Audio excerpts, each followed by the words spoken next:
जहाँ तक बात है ना विक्टिम माइंडसेट की, उसके अंदर जो सेल्फ पिटी आता है, उस सेल्फ पिटी को हम खुद तक महदूद रख के लोगों के आगे हम फूंफा मार रहे होते हैं। मुझे किसी की ज़रूरत नहीं है, ये भी एक बात होती है।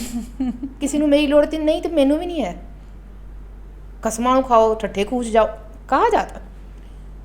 समटाइम्स ये ठीक भी होता है, बट समटाइम्स या मोस्ट ऑफ द टाइम्स उसके पीछे एक स्ट्रगल होती है जिसमें आप सेल्फ पिटी में गए हुए होते हैं। विक्टिम जो माइंडसेट होता है उसको किसी भी तरह से ओवरकम करने की कोशिश कर रहे होते हैं, लेकिन वो कोई लाउड थिंकिंग नहीं होती है जो सोशल मीडिया पे हो रही होती है या जो दोस्तों की महफिल में हो रही होती है।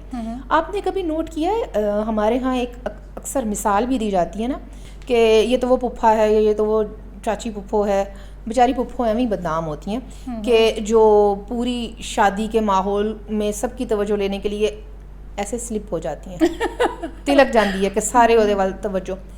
अच्छा, ये मैं भी बहुत इस्तेमाल करती हूँ ये मिसाल। ये हम क्यों इस्तेमाल करते हैं कि कोई ये देखे कि अगर इतने लोग हैं तो इनकी तवज्जो मेरी बजाय इधर उधर क्यों है।